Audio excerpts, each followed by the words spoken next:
All right, ladies and gentlemen, Bleacher Report just dropped a new article, so that means easy content. Ladies and gentlemen, welcome to After Buzzer Sports, where we talk all things basketball all the time. I am your host, John Drummond, and today we have blockbuster trade ideas all across the NBA. Damian Lillard to the Los Angeles Lakers and Trae Young to the Miami Heat. These trades are not that realistic, but it's always fun to have fun in our hypothetical basketball world. And this article is written by Greg Swartz. I think that is his Twitter handle right there. I will not call it X ever. This article was posted on November 18th, 2024. It is currently November 20th, 2024. So let's get into it. The first few weeks of the 2024-2025 NBA season has revealed some obvious team needs and possibly created a few new sellers as well. All eyes should be on the underwhelming Milwaukee Bucks and what franchise plans to do with Giannis Antetokounmpo, Damian Lillard, and others. The Miami Heat, Orlando Magic should still be chasing some offensive help, and the Los Angeles Lakers need to make a call about certain point guard in the East. These are the 5 blockbuster trades teams should already be considering. So when we look at blockbuster trades, that means a superstar is getting moved to another team.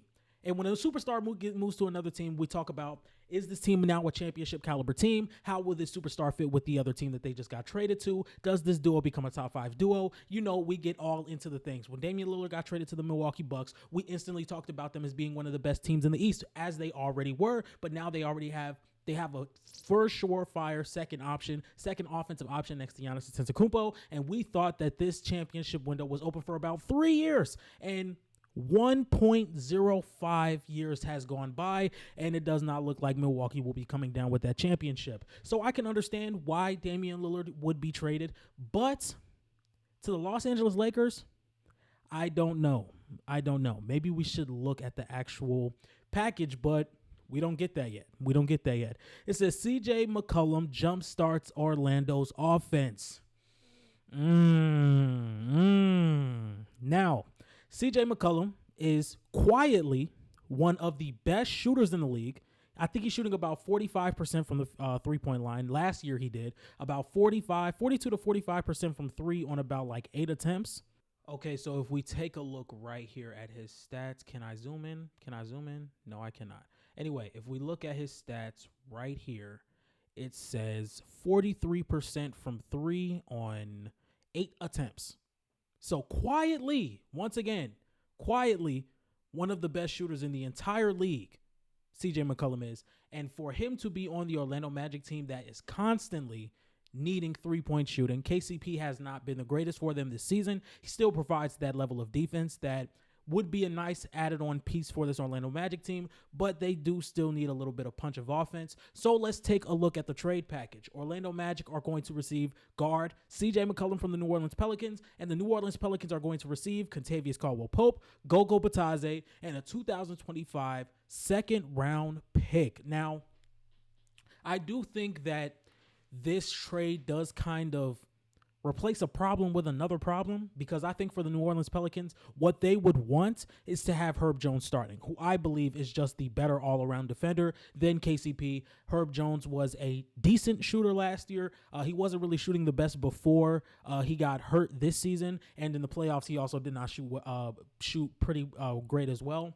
But once again, KCP, another great guard defender, another guy who can hit outside shots, but I think he would probably be coming off the bench. So if you would send CJ McCollum over to the Orlando Magic, you would have a starting lineup of DeJounte Murray, Herb Jones, Brandon Ingram, Zion Williamson, and possibly Gogo Batadze, who does play well when one of the Magic's centers are injured. So who knows? Now let's take this little part a read. Let's give it a read.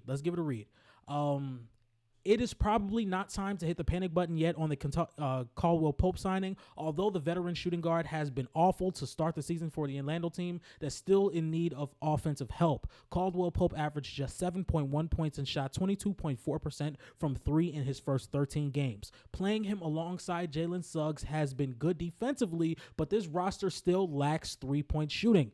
30.6% is dead last overall in offensive creation. A veteran combo guard like CJ McCollum will solve a lot of these issues. The 33-year-old should be returning shortly from a right abductor strain and was averaging 18.8 points, 4 assists, 2.3 steals, and 3.3 threes made in his 4 games to begin the year, a near 40% shooter from the three for his career. CJ McCollum would thrive as both an on or off ball threat for a young Magic team in the backcourt next to Suggs. Adding Kentavious Caldwell-Pope to a team with Herb Jones and DeJounte Murray carries a ton of defensive potential, and the veteran shooting guard should return to his previous self, feasting off open looks when a New Orleans gets some of its stars back from injury. But Taze also gives the Pels a short-term answer at center, while rookie Yves Missi develops in 6 starts for the Magic this season. The 25-year-old is averaging 10.5 points, 9 rebounds, 2.5 steals, 1.7 blocks on 69% shooting in his 25.5 minutes.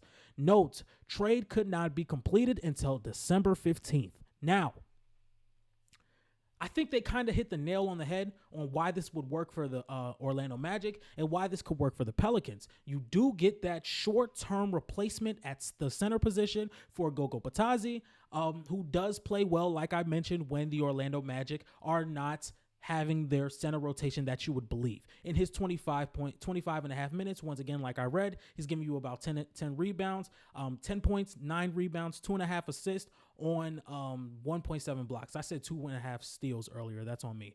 But once again, I do think this Orlando Magic team should give KCP a little bit more time, at least until the trade deadline. And if they are going to move KCP, ship him over to LA.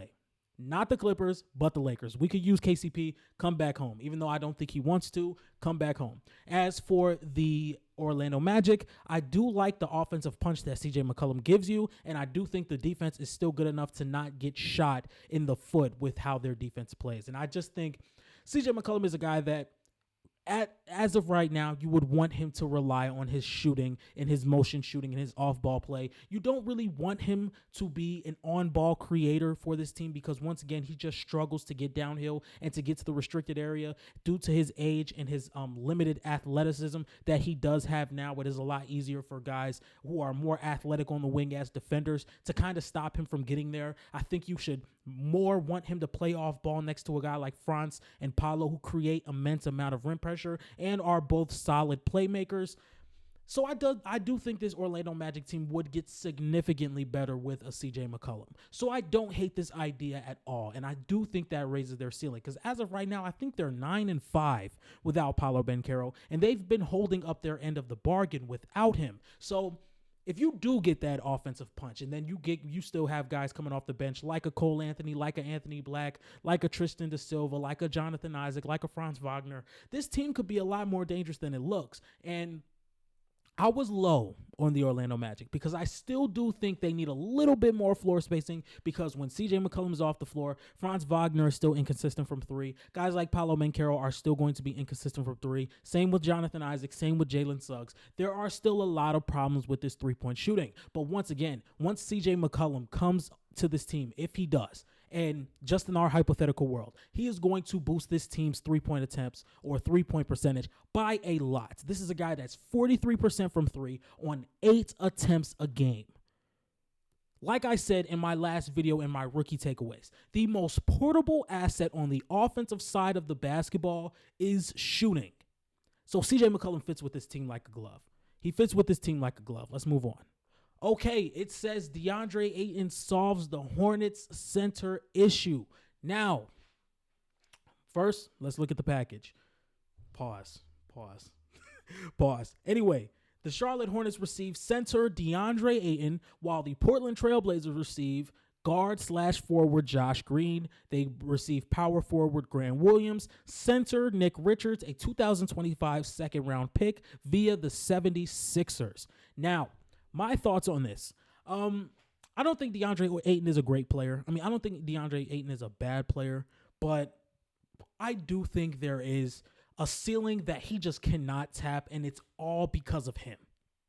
We look at a guy in DeAndre Ayton who does not play defense. He is talented in the mid-range. He's a talented scorer, but you don't see him be as physical as you would want him to be. He's a solid glass cleaner, but this is somebody that's not going to finish around the rim. He's not going to be aggressive defensively. He's not going to be physical defensively. And I think right now with a guy like LaMelo Ball and Brandon Miller, you would want a center that would be better in the transition game, who would be more of a lob threat, more of a shot blocker, somebody who can make up for the inefficiencies or the deficiencies that LaMelo Ball has on defense. And I just don't think DeAndre Ayton is that at the moment. Let's just take a look at what the article is saying. It says the Hornets should still have playoff aspirations in a weak Eastern Conference, although injuries to the center position have held this team back thus far. Both Mark Williams and Nick Richards have missed all or most of the 2024-2025 season, forcing 39-year-old Taj Gibson into starting duties. The result has been that an offense that is ranked just 26 overall this season in a 108 rating, despite LaMelo Ball averaging nearly 30 points per game. Ayton is 26, is a double-double machine who's putting up 13.3 points and 10.5 rebounds on 29.3 minutes and has begun to shoot more threes, 5 of 13, 38%. In 11 games. He's someone Ball can feed the ball to on the low block and is now a viable floor spacing option as well. The Blazers selected Donovan Clingan to be their center of the future, so moving Ayton opens up the starting job for him now. Green, Williams, and Richards are all 26 and younger and would help add depth to the rebuilding Portland franchise. Picking up another 2025 draft selection assists the process as well. Now, I think the center market is only really for teams who are in desperate need of a center. And Charlotte is one of those teams. But I think you're asking for the wrong guy. I would love to see Robert Williams on this team more than I would DeAndre Ayton. And I think DeAndre Ayton is the type of offensive-oriented center that a lot of teams just are not looking for. To be completely honest, if we look at a lot of teams that are in real need of a center, when we look at the Los Angeles Lakers, when we look at the New Orleans Pelicans, when we look at the Charlotte Hornets for now until their guys get back, these are teams who are not looking at a center that is going to be asking for a certain amount of touches down low, especially if DeAndre Ayton is not going to be putting up north of 16 to 17 points a night. I do not think the New Orleans Pelicans could work out with DeAndre Ayton here, but once again, I think the Charlotte Hornets are looking for the wrong guy. I think they should be trying to get Rob Williams before they try and get a DeAndre Ayton. So let's move on to the next article. Up next, we have Trae Young brings the heat to Miami. Now, as of right now, we know Bam Adebayo has not been playing well. So to bring Trae Young, a guy that can set the floor and create for guys like Jimmy Butler and Bam Adebayo, who have been struggling to create offense on their own, does make this Heat team a lot better. So let's take a look at the offer. The Miami Heat are going to be receiving Trae Young and Larry Nance for Tyler Hero, Khalil Ware, Duncan Robinson, and a 2029 first-round pick. Now, let me tell you about this trade. The Atlanta Hawks are not going to be moving Trae Young unless they are getting their own draft picks back. I do not think the Atlanta Hawks are moving off of their franchise player for a 2029 first-round pick. So let's take a look. If we look at this Atlanta Hawks team now without Trae Young, their starting lineup is Dyson Daniels, Tyler Hero, Zachary Reese-Shea, Jalen Johnson, and Onyeka Okongwu. That's probably the worst team in the league, or one of the worst teams in the league. And guess what? They don't have their picks. So now they just suck for the next 3 years, and they won't have anything to show for it. So I don't know if I agree with this too much. Now let's take a look at the article and what it says.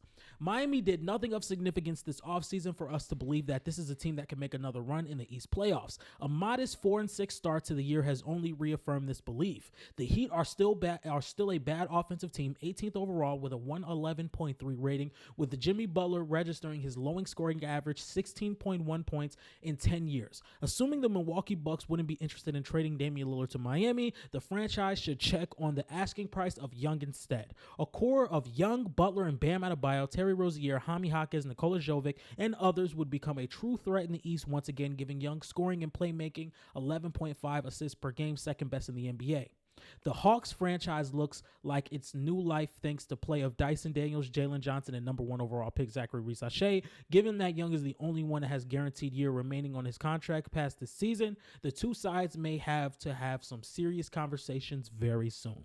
Hero 24 has been fantastic for this season, putting up 24.9 points, 5.2 rebounds, and 5.3 assists per night while shooting 47.9% from 3.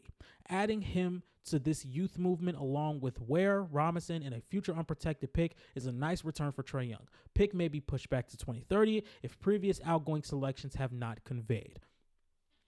So once again, Trae Young will not be off of the Atlanta Hawks unless the Atlanta Hawks are getting their picks back. So unless Trae Young is going to the San Antonio Spurs, Trae Young is not leaving Atlanta. I don't really want to talk about the hypothetical in Trae Young and the Miami Heat because, once again, I've spent a lot of time talking about these two trades right here, which is CJ McCollum to Orlando and DeAndre Ayton to Charlotte. But this one, I'm not even going to entertain. Because, once again, any competent GM is not moving Trae Young unless you get your own picks back. So if Trae Young isn't going to the Spurs, Trae Young isn't going anywhere. That's as simple as that. If I'm the GM for the Atlanta Hawks, unless the Spurs are willing to give me all my picks back, Trae Young's not leaving Atlanta. It's that simple. I'm not moving Trae Young.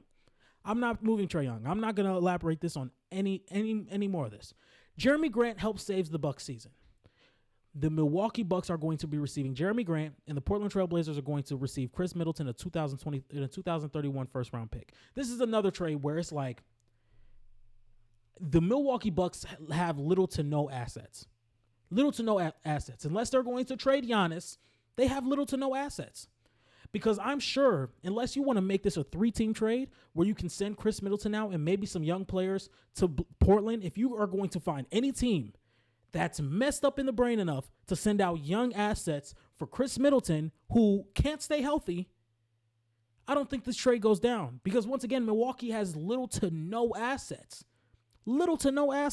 So, let's read the article. If the Bucks want to salvage their season and add more veteran talent around Giannis Antetokounmpo and Damian Lillard, Grant would be the perfect complementary piece given his scoring and defensive versatility. The 30-year-old forward is averaging 17.5 points, 3.6 rebounds, and 2.2 assists, 1.2 blocks in his 13 games this season. He's made about 39.4% of his threes the past 2+ years with the Blazers and would be an important third scoring option for the Milwaukee Bucks team that's getting over half its scoring, 53.4%, from just 2 players.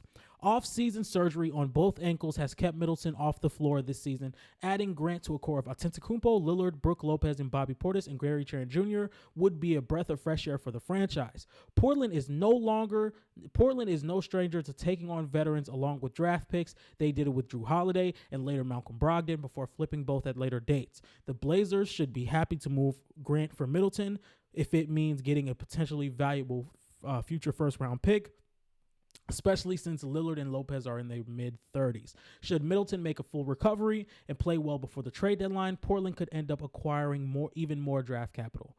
Once again, I just don't know how many teams are willing to trade for a Chris Middleton. Now, I understand Chris Middleton is very good when he is healthy, but I don't know if I'm willing to give future first for Chris Middleton. And what team would we want to see do that? I think Miami would be a nice fit for Chris Middleton, just the offensive punch. Orlando is another team that might be a nice fit for Chris Middleton, another offensive punch. But other than that, man, I'm really not giving up any first for Chris Middleton. And now we are on the last trade. And that is Damian Lillard to the Los Angeles Lakers.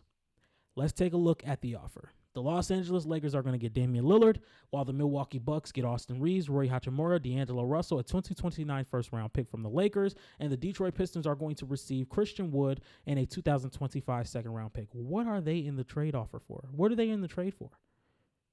Okay, let's just take a read. Trading Giannis Antetokounmpo should be off the table for the Bucks right now. The franchise may be forced to listen to offers for Lillard. However, whose time in Milwaukee has been a failure so far? LeBron James has long been a fan of Damian Lillard, prompting this famous quote from 2018. LeBron James asked if Damian Lillard is underappreciated, and he said, "Give me Damian Lillard. I'll show you how appreciated he'll be." That sounds crazy. That sounds really crazy.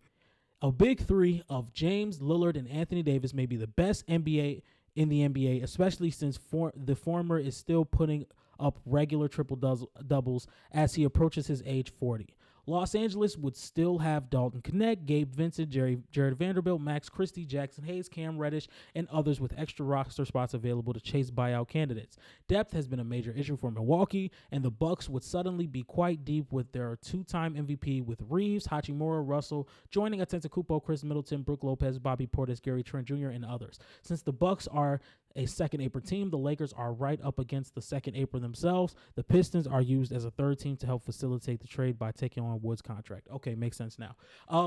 I wouldn't trade for Dame if I'm the Lakers. One, we're giving up a lot of depth, and two, he does not play defense. This is a team that already gets killed on the perimeter as defenders, and now you're adding possibly one of the worst defenders in the league. I don't think that offense is the problem for the Lakers. I think it's the defense. Once again, this would be another move of the Los Angeles Lakers just bringing in star talent that does not help their issues. Their issues is they cannot rebound the ball consistently. Their issues is they cannot guard on the perimeter consistently. And you would think, having the best defender in the game in Anthony Davis, you would want to bring in some perimeter defense to make his job just a little bit easier, because he's anchoring a terrible defense with terrible defensive pieces around him, and he's also the best offensive player on the team.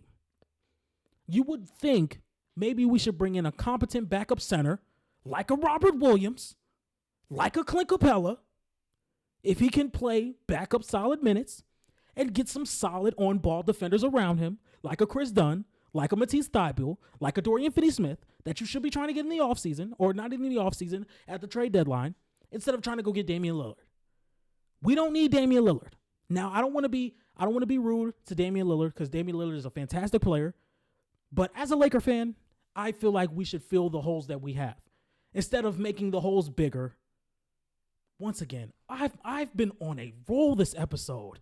So every time Bleacher Report comes out with an article from here on out, I will be making a video. This is easy content, and I like to talk about basketball. And if you guys like this type of content, make sure you like, comment, and subscribe, and I'm out. Peace.